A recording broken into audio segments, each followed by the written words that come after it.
Let's get down to the real fun. Let's start our worship. Open your songbooks to number 83. Number 83. We're looking in Hebrews chapter 5 tonight, I believe. At least that's what I studied to prepare. And in that passage, it speaks of Jesus being our priest and the part his sacrifice played. This song speaks of the fact that we go through hours of trial as well, and we look to Jesus, who is our intercessor, to help us in matters of sin and to bless and strengthen us. And so we'll begin with this song. I'm going to ask Buddy to lead us in prayer after this, and then we'll have our Bible class. Sing all three verses.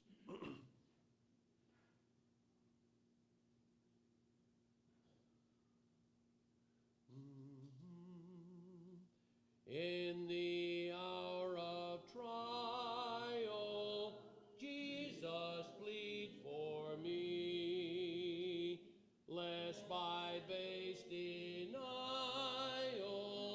I depart from thee. When thou seest me waver, with a look recall, nor for fear or favor suffer me to fall. With forbidden pleasures would this vain world charm, or its sordid treasures spread to work me harm. Bring to my remembrance sad Gethsemane, or in darker semblance cross-crowned Calvary. Should thy mercy send me sorrow, toil, and woe, or should pain attend me on my path below, grant that I may never fail thy hand to see. Grant that I may ever cast my crown on thee.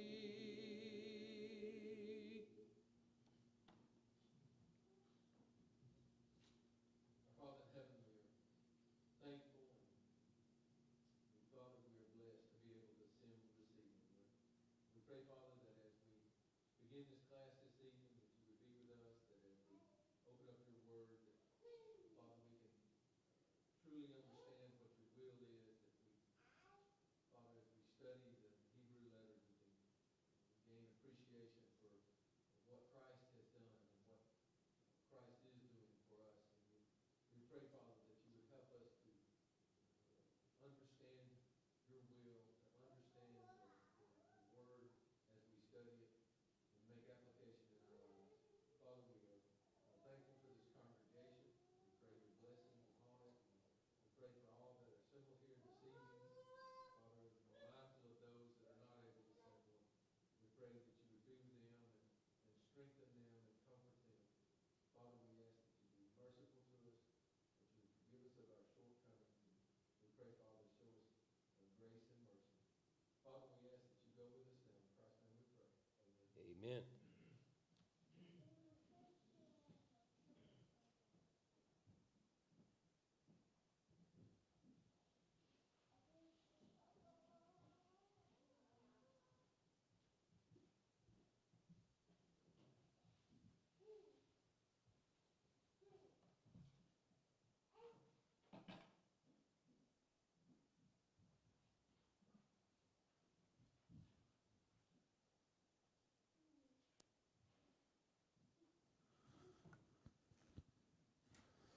Good evening. It's good to see everyone. I was going to try a new greeting this evening and say Happy Wednesday. It seems to work for Friday, but we can try it and see how that works. Happy Wednesday. So we're looking at the book of Hebrews, chapter 5, and we're really going to start to delve into Jesus as our great high priest. Of course, the Bible is divided into books and chapters and verses. We really can't begin in verse 1 of chapter 5. We really have to back up a few verses in chapter 4. I know Buddy covered chapter 4, but going a little further back than that, chapter 3, we kind of ended with this warning. The writer, the author, is talking about unbelief, the dangers of unbelief, the peril of unbelief, really kind of the foolishness of unbelief. He continues that idea in chapter 4, talking about this idea of a rest. And, there are different types of rests. There's physical rest. We're talking about a spiritual rest. A spiritual rest happens ultimately in heaven. And so the author talks about this in terms of the Old Testament, and then kind of in terms of the new law, this new idea that he's putting forth. And we get to verse 14 of chapter 4, and we see kind of the transition here. And so what I'll do is I'll read from chapter 4, verses 14, and then through verse 10 of chapter 5. So the writer says, "Therefore, since we have a great high priest who has passed through the heavens, Jesus, the Son of God, let us hold fast our confession." So here we are again. Holding fast is the language here, but let's continue. Let's continue in what we know to be true. Let's hold fast our confession, for we do not have a high priest who cannot sympathize with our weaknesses, but one who has been tempted in all things as we are, yet without sin. That's significant, isn't it? Therefore, let us draw near with confidence to the throne of grace, so that we may receive mercy and find grace to help in time of need. Now we've got this idea of not just a high priest, but now we're talking about a throne. Okay, so now chapter 5. "For every high priest taken from among men is appointed on behalf of men in things pertaining to God, in order to offer both gifts and sacrifices for sins.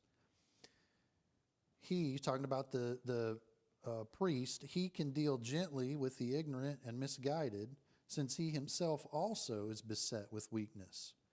And because of it, he is obligated to offer sacrifices for sins, as for the people, so also for himself." So there's a distinction here we'll talk about in terms of the commandment to the priest to offer sacrifices for themselves. Verse 4, "And no one takes the honor to himself, but receives it when he is called by God, even as Aaron was. So also Christ did not glorify himself so as to become a high priest, but he who said to him, 'You are my son, today I have begotten you.' Just as he says also in another passage, 'You are a priest forever, according to the order of Melchizedek.' In the days of his flesh, he offered up both prayers and supplications with loud crying and tears to the one able to save him from death, and he was heard because of his piety. Although he was a son, he learned obedience from the things which he suffered, and having been made perfect, he became to all those who obey him the source of eternal salvation, being designated by God as a high priest according to the order of Melchizedek. And if we have enough time, and if I remember, we're going to talk about this idea, the word order here. What does that mean there? So I think that's what I'm going to be able to cover this evening. I split this chapter into two sections because we have a pretty significant transition beginning in verse 11 that really digs into completely different ideas, where the author has some pretty stout criticism of these Christians here in Judea, and find some fault there with them. So I think I'll spend 2 weeks probably here. I'm intentionally going slow on this particular idea of Jesus being our high priest because it's very, very central not only to the book of Hebrews and the arguments that are laid out here, but it's really central to the entire new covenant. Of course, Jesus being at the center of that covenant. And, we're talking about some of his qualifications here, particularly as a high priest or as our high priest. So leading up to this point, the author has already shown us that Christ is superior to angels. We looked at that. We talked about Christ being superior to Moses. We didn't find fault with Moses. He was a faithful servant of God, but Christ is, I'll say, leading up to this idea of order, Christ is a completely different order above Moses in terms of his superiority. And of course, we talked about the reverence, the place that Moses occupied in the hearts of Jews. He was probably the most significant figures in terms of their religion, their faith, what they knew as Jews. Well, now the author proceeds to show how Christ is superior to Aaron and his descendants, the Levitical priesthood.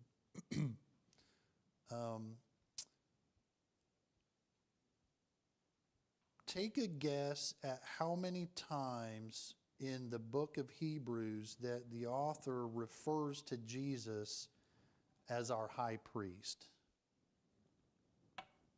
Anybody just want to take a stab? 15. Not a bad guess. Closest without going, no, I'm just kidding. 11 times throughout the book of Hebrews, the author refers to Jesus as our high priest. So, that speaks to the relevance of this particular topic. And as I was studying this, and I look, I guess you could call me kind of a stats nerd. I like statistics, I like things. So as I'm kind of looking at the statistics for the book of Hebrews, that's where that came from. And I thought, well, that might be because that's important. So we're going to kind of slow things down a little bit here and talk about these things. So 11 times Jesus is referred to as our high priest throughout the book of Hebrews. So obviously this is a central idea, a central theme here. So let's dig into that. Before we get started in that, I have one of my little concepts here that I wrote down. So the concept is this, and this is really kind of two-part or maybe three-part. God has always required sacrifice. As soon as we no longer could live in the garden and were separated from God, in the sense that now there must be a plan for man to be brought back into a relationship with God, he has always required sacrifice. So you see that from Genesis all the way to Revelation. We don't know the specifics that were given in terms of the, Cain and Abel. We just know that there was some type of requirement given. We can infer some things about that, but there was a requirement for sacrifice. Get to the law of Moses, and that requirement still exists. It still exists today. But when the law was given to Moses, this is when we see the idea of a priesthood emerge. And a priesthood has always, from that time, has always been used by God to offer up those sacrifices from the old law even till today. Did you know that there's still a priesthood today? The priesthood continues to be in effect and will not be dissolved until Jesus comes back. That's an interesting concept to me about, first of all, sacrifice. God has always required sacrifice from the moment that we were no longer in the Garden of Eden until today. And then, starting with the law of Moses, we now have a priesthood is responsible for offering up those sacrifices. And I understand that there were other people other than priests who made sacrifice for different reasons. So I am speaking somewhat generically about this in terms of the priesthood. Turn with me to 1 Peter chapter 2. I just want to look at this concept real quick before we go any further in talking about Jesus as our high priest. 1 Peter chapter 2. And I think that this is something that a lot of Christians or a lot of students of the Bible don't necessarily understand, or perhaps are not exposed to, until much later on in their study. And it's not a difficult concept, but it's a little odd to think about that because, growing up in the church, I always thought the priest was, that was something way back when, and the animal sacrifices and all those things, and that wasn't really relevant today, but it is. So let's read from 1 Peter chapter 2, starting in verse 4. He says, "And coming to him as to a living stone, which has been rejected by men, but is choice and precious in the sight of God. You also, as living stones," he's talking to Christians that are dispersed throughout a large geographic region. "You also, as living stones, are being built up as a spiritual house for a holy priesthood, to offer up spiritual sacrifices acceptable to God through Jesus Christ. For this is contained in Scripture, 'Behold, I lay in Zion a choice stone, a precious cornerstone,'" talking about Jesus, "and he who believes in him will not be disappointed. This precious value then is for you who believe. But for those who disbelieve, the stone which the builders rejected, this became the very cornerstone, and a stone of stumbling and a rock of offense. For they stumble because they are disobedient to the word, and to this doom they were also appointed." He's going to address these Christians again. "But you are a chosen race, a royal priesthood, a holy nation, a people for God's own possession, so that you may proclaim the excellence of him who has called you out of darkness into his marvelous light." So what do we say that we do when we come here on the first day of the week? We worship by what? Doing what? When we partake of the Lord's Supper, we are doing what? Yes, remembering his death. We are offering up a sacrifice, are we not? When we give back, we are offering up a sacrifice. Just as in the old law, in the new law, in order to do that, you must be part of the priesthood. Now, I'm not going to get into, well, how do you become part of the priesthood? That's a different conversation, but you still have to be a priest or part of the priesthood to offer up those spiritual sacrifices. You just don't have to be a descendant of Aaron to be able to do that. That was part of the old law. So keep that concept in mind. God still requires sacrifice, spiritual sacrifices to be offered up to Him. We do that through worship. As part of our worship, we talk about singing, praying, Lord's Supper, giving back, teaching one another. Okay. Does anybody have any comments or questions about any of that? If you think I'm wrong, that's fine. Let me know. Let me know. I'm here to learn too. Not wrong. But the purpose of a priest is an intermediary. So in the Old Testament, it was the only way the people under the law of Moses could offer sacrifices. Mm-hmm. King Saul, it was inappropriate for him to offer sacrifices. So today we are a priesthood so that we don't have to go through anybody else. We can offer our sacrifices to God ourselves. Mm-hmm.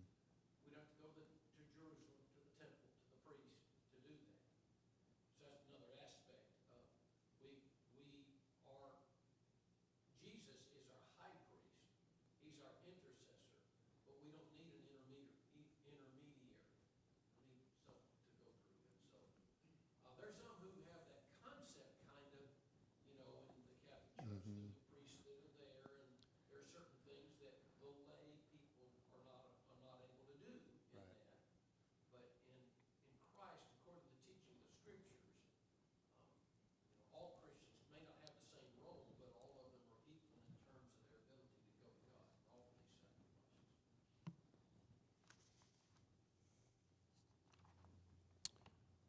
Good.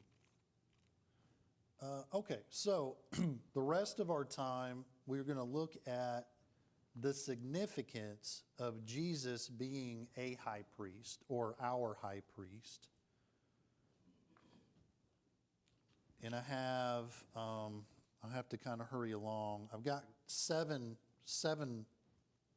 points that I have down here with regards to that. First of all, does anybody disagree that there is significance to Jesus being a high priest, just in general?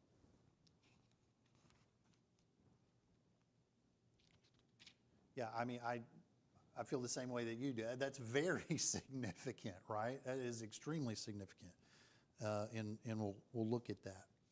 So first of all, the position of high priest, I brought this up before, there was only ever one at a time. You didn't have a collection of high priests. There wasn't a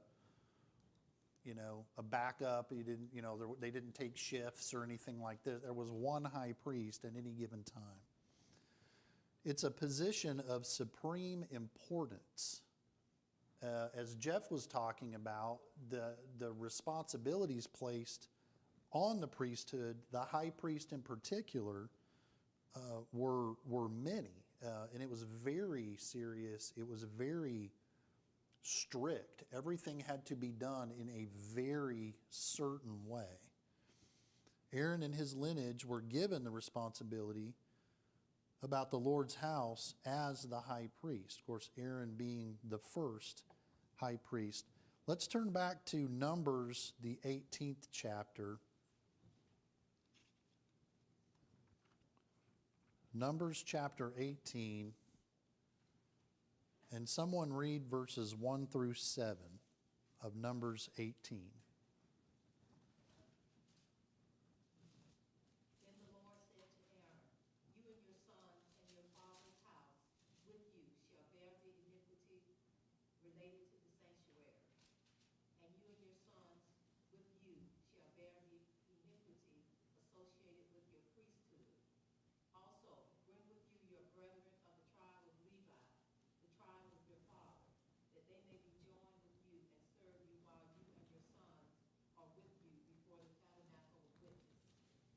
they shall attend to your needs and all the needs of the tabernacle, but they shall not come near the articles of the sanctuary and the altar, lest they die, they and you also.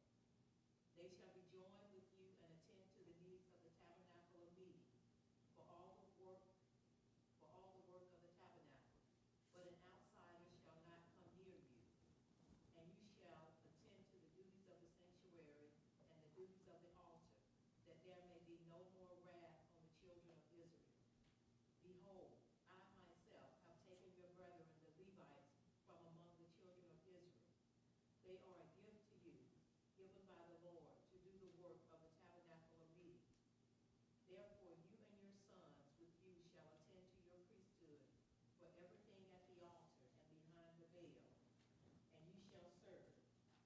I give your priesthood to you as a gift for service, but the outsider who comes near shall be put to death.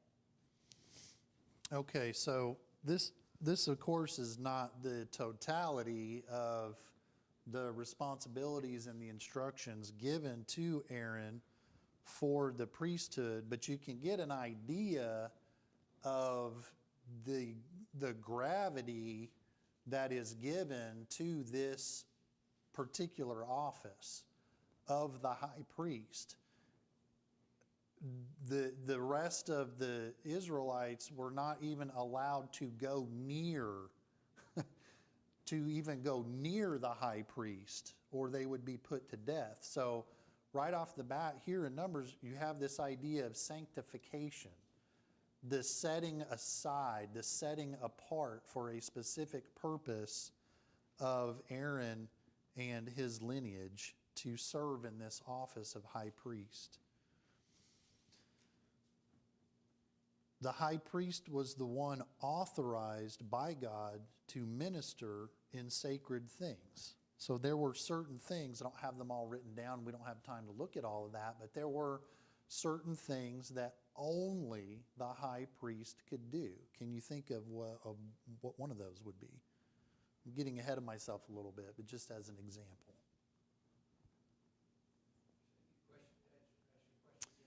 So what is an example of something that only the high priest was authorized to do? Enter the most holy place, the inner part of the temple. Yeah. So right, that's a good example. The only one authorized by God to minister in sacred things, particularly to offer sacrifices at the altar and to act as mediator between God and man.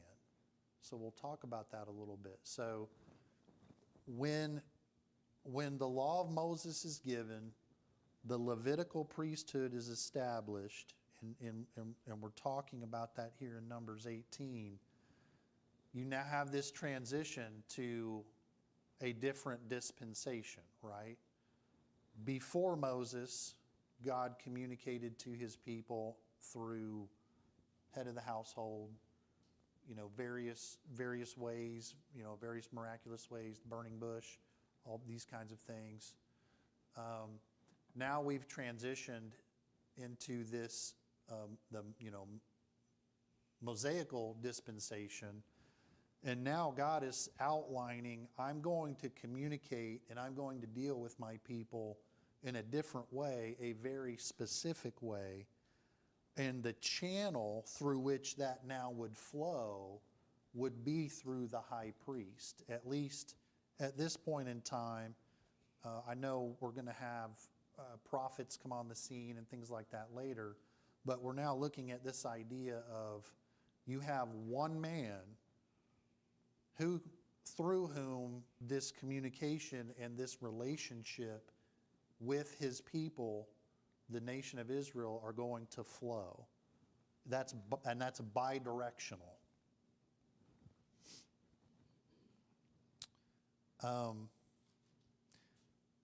Position of supreme importance, the high priest was required to teach the people the law. So not only is he offering sacrifices, is he this mediator, this go-between, now the people and God, but he's also a teacher. He's got to teach the law. He's got to be the source of this information that's been given. Number two, it says him being a high priest is significant, and the high priest is significant because he offered gifts and sacrifices. So we talked about just a second ago, only the high priest was allowed to enter the most holy place behind the veil to stand before God. This was not negotiable. Think about, I like to use the example of the ark being transported in the incorrect manner, and Uzzah, just as a reflex, doing this, just in the blink of an eye, a reflex, and he was put to death. It's the same seriousness that was given to the high priest being the only one who could offer these sacrifices, particularly the sacrifice of atonement. This was the yearly sacrifice that only he could offer. And I meant to try to research this. Perhaps somebody else knows. But I believe even when the high priest would do that, they would tie a rope around his leg or something like that. In case he died when he went in there, they could pull him out.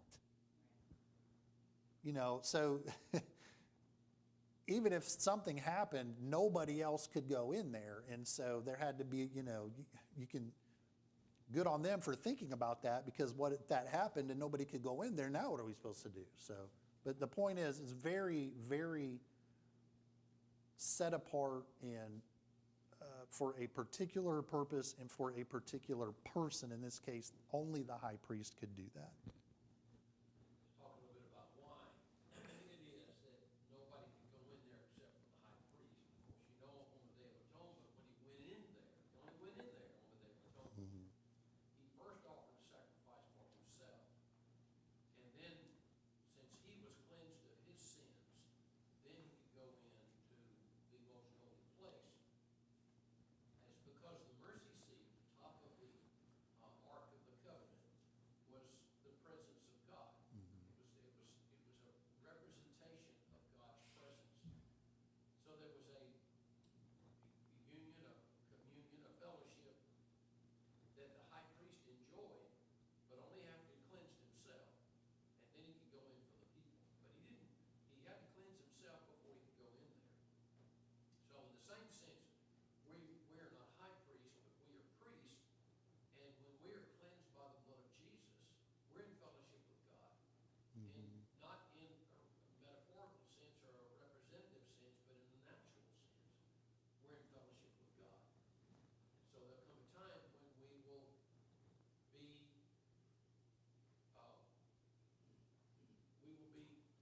fit for heaven by the blood of Jesus.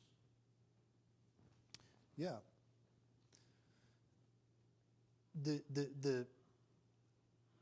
The seriousness and the gravity and the level of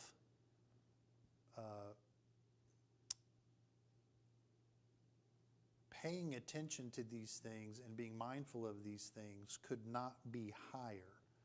And one point that I wanted to make is that even though we do not have all of these strict physical guidelines that they had under the law of Moses, God's requirement for the level of attention that we give to what he has said that he expects us to do has not changed. Now, this is a big struggle for me. I've never been diagnosed, but I'm pretty sure I've got some form of ADD. I have a really hard time focusing in a variety of situations.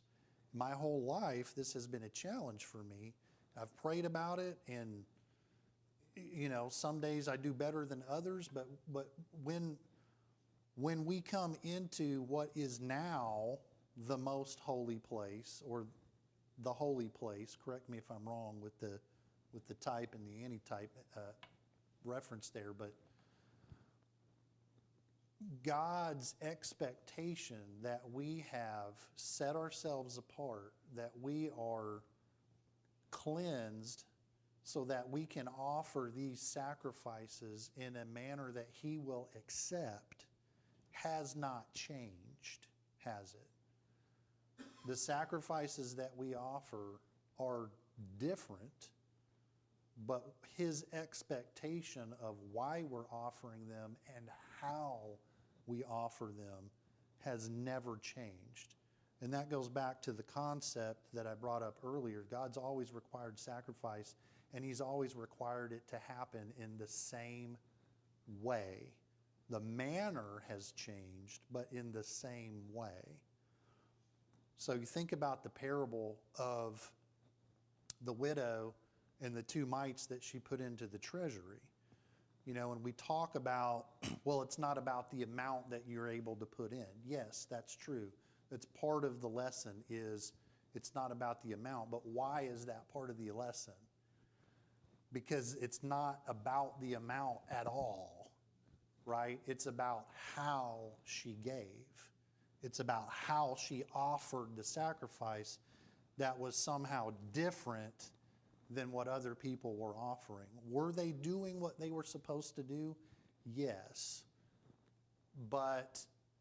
And Jesus doesn't condemn those people, but He highlights this because of how she offered that, I think, is the lesson there. And I think that's the lesson for us. So the high priest offered gifts and sacrifices, and he was the only one time per year, that could offer the sacrifice of atonement.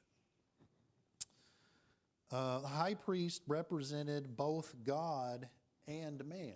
So here we are again, this idea of serving as the mediator between the descendants of Abraham and God.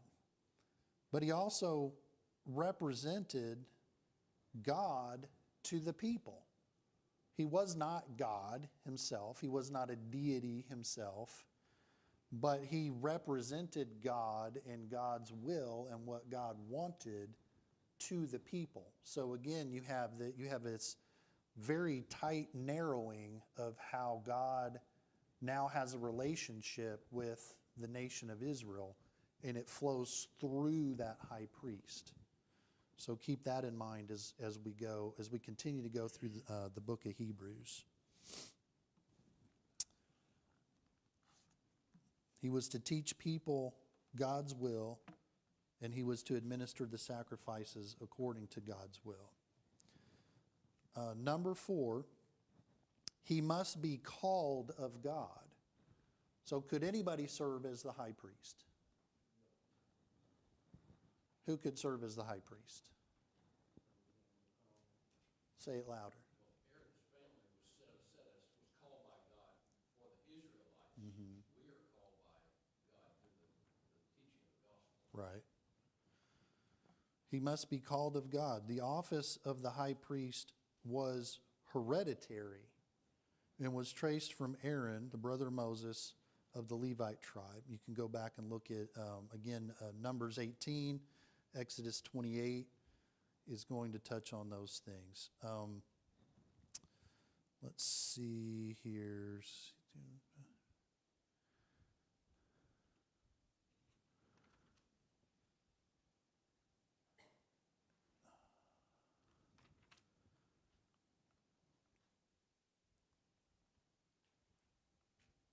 Yeah, verse 4 of chapter 5, Hebrews, and no one takes the honor to himself, but receives it when he is called by God, even as Aaron was. And of course, Jesus is called by God to serve as a priest, but he is of a completely different order, or you could say a completely different kind.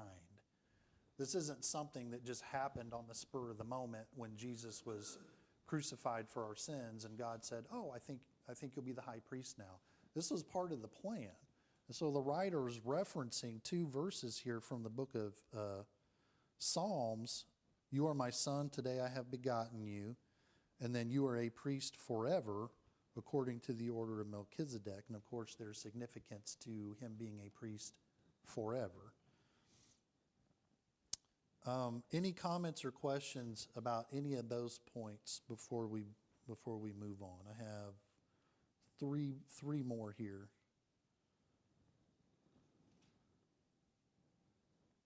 Okay. I'm either doing a good job or a really terrible job. Okay. Okay. Number 5, Jesus is a priest after the order of Melchizedek. Now, I'm not going to delve into that as part of chapter 5 because chapter 7 is going to delve into that. And so if I do it now, I won't have anything to talk about in a couple of weeks. But I would ask you, so your homework would be to dig into that and research Melchizedek and, use Hebrews 7, use other passages, and just we'll be ready to talk about that when we get into chapter 7.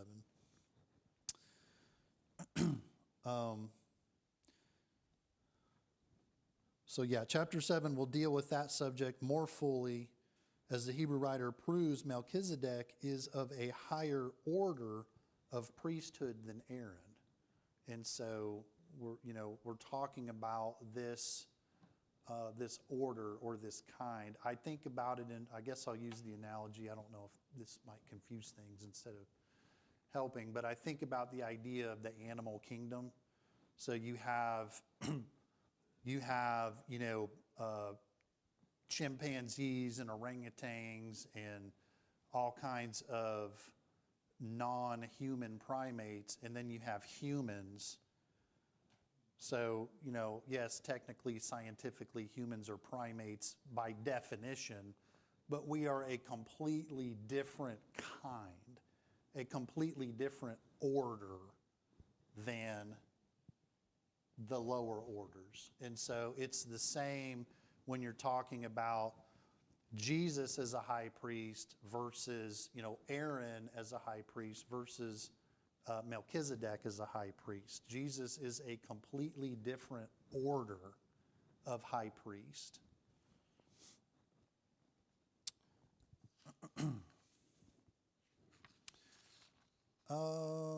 Why could Jesus not be a priest by the traditional order?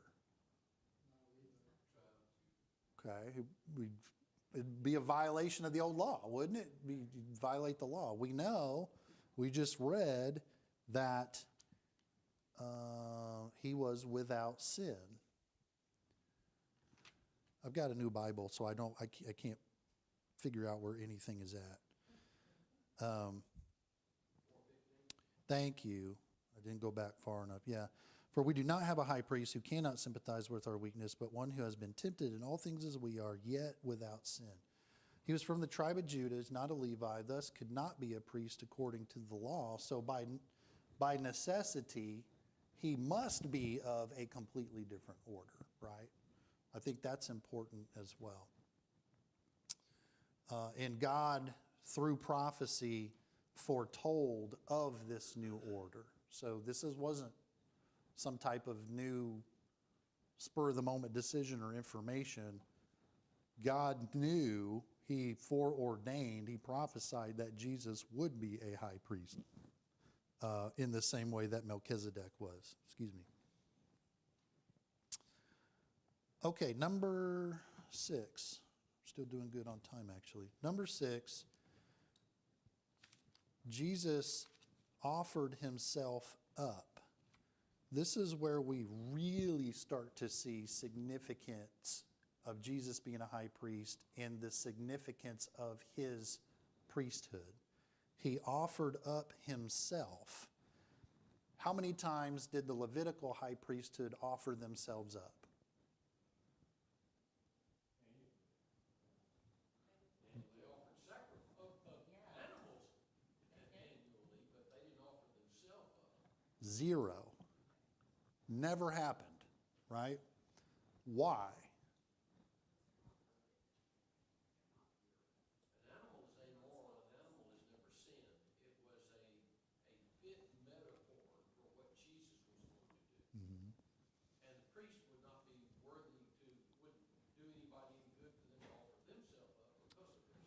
absolutely, completely ineffectual for them to have done that. It wasn't commanded.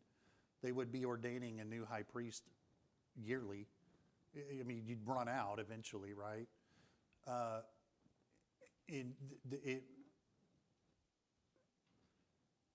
It would have done nothing to carry sin over to the next year. So they could not do that. This is a huge, huge significance in the priesthood of Jesus versus the priesthood of Aaron, or even Melchizedek for that matter. Animal sacrifices could not take away sin. They were a shadow of Christ. The agony that Jesus endured leading up to the cross indicates, well, I want to discuss this for a minute. I want to pose a question to you. So, true or false, Jesus was both God and man? Absolutely true. He was both. He experienced both. We just read about that in chapter 5 and 4, verses 15. We talked about this not too long ago, I think.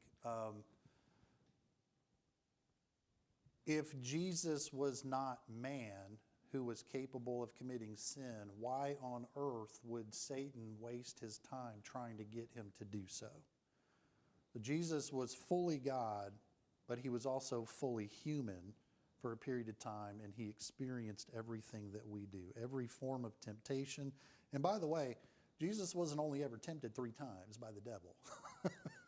He was tempted 3 times by the devil specifically. He was tempted every day by the circumstances around him, just as we are. We think, oh, well, Jesus was only tempted 3 times. I mean, if I was only tempted 3 times, I probably could have made the right decision at least 3 times in a row, right? No, it's the same as we are. People don't have to come up to us and say, hey, Jeff, you want to sin? That's temptation. That's not how temptation happens. I mean, sometimes maybe, but he was confronted with the reality of being human every day, yet without sin. And, to me, that I'll never be able to wrap my head around that, how he did that, but he did. And so that leaves me with no excuse. It's one of the takeaways there. But the agony that he endured leading up to the cross indicates that he went to the cross willingly. Okay, he learned obedience, knowing beforehand everything he would experience for us. Does that speak to his deity?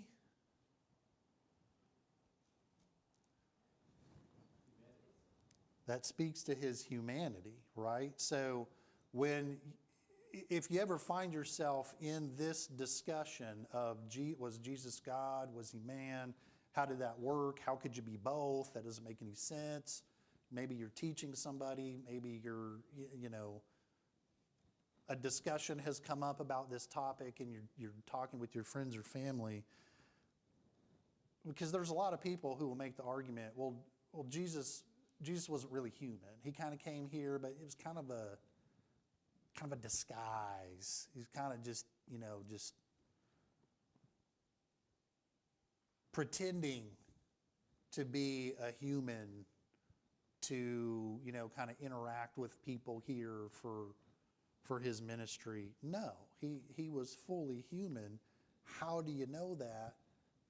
Part of the reason that you know that is from the book of Hebrews talking about what he's done for us.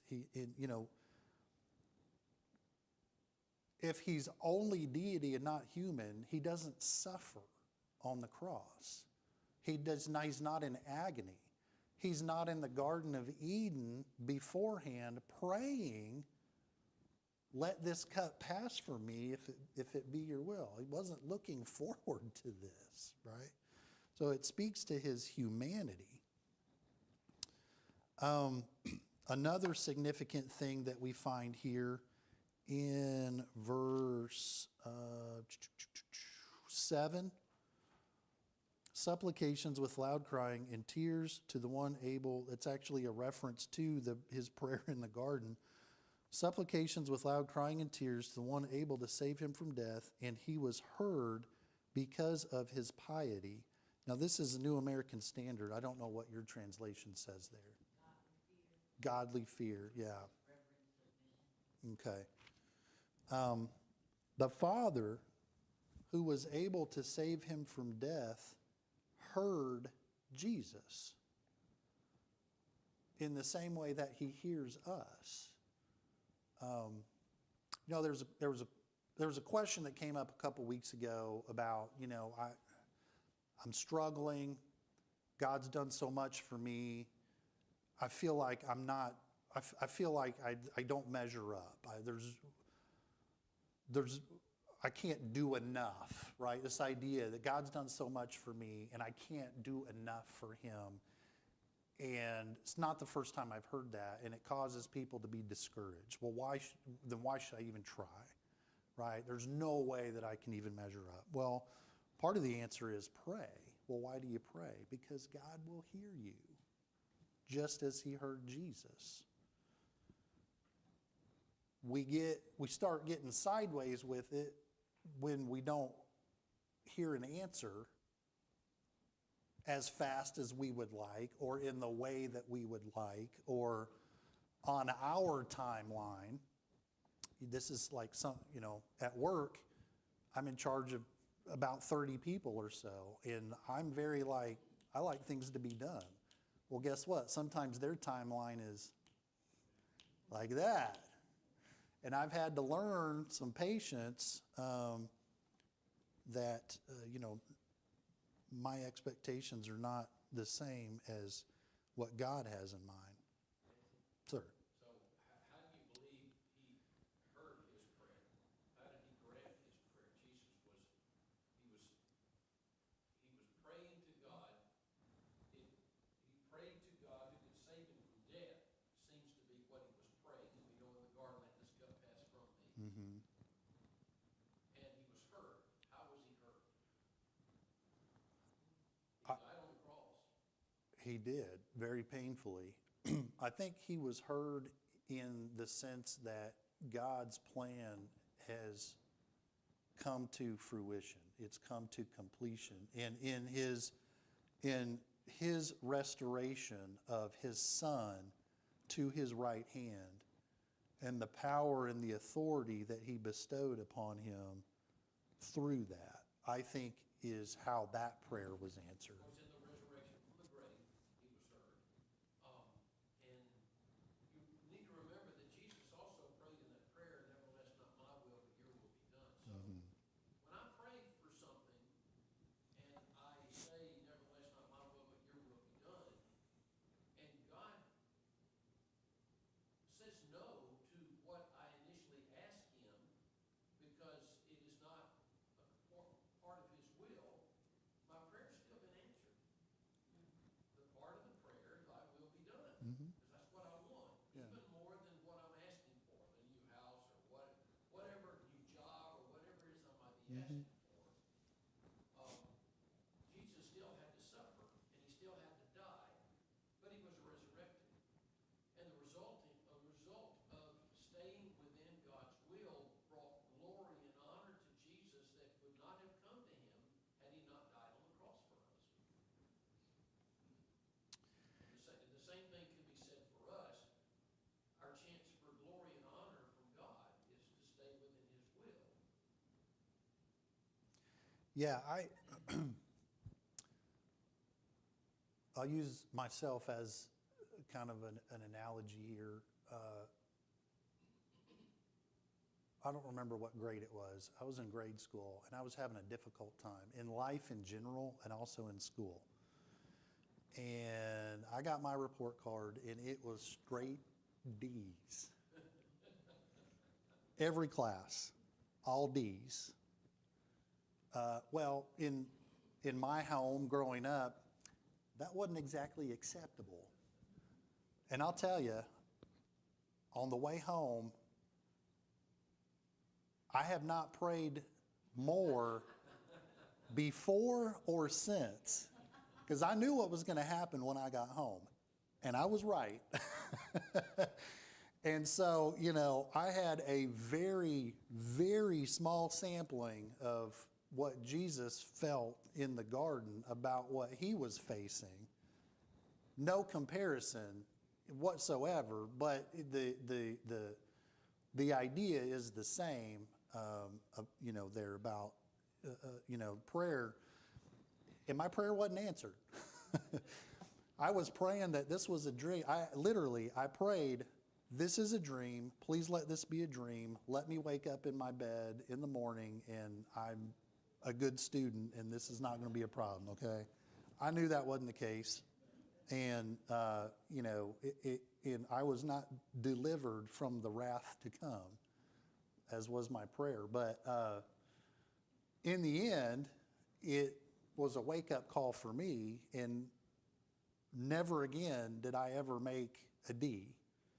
I made some C's, but not because of the same reason I made those D's. But anyway, a couple of questions real quick, wrapping up. I know we're running a little short. Jeff kind of already answered some of these in his question, but that's okay. How is, well, point 7, Jesus as our high priest and the significance of that. He is the author of eternal salvation to all that obey him. And so the question is, how is Jesus the author of eternal salvation?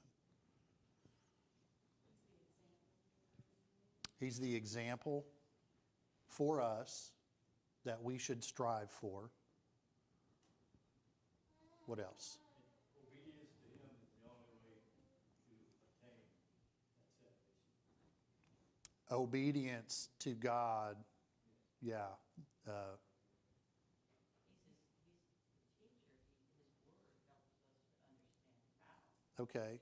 He literally came here and ministered for years, spoke the things that we now read. That, okay, so literally, he's the author. Anything else? Well, I mean, he provided the sacrifice for us. Yes. When you say author, he provided the way. He created the way for us. Right. Didn't he say he would send the helper? Didn't he send the Holy Spirit? Mm-hmm. So, Yeah. Yeah, it's not a trick question. Those are all correct answers. Something to think about over the next week as we kind of come into the second part of chapter 5 there. He learned obedience, and again, I'll make the argument, I think the scriptures make the argument implicitly here that that's a call to his humanity. As a son of God, and through his suffering, he learned obedience, but he also, you know, highlighted his humanity, which is important because we can relate to that, right? And I think that that's important. So, any other comments or questions? I know I went a little bit over. I appreciate your attention.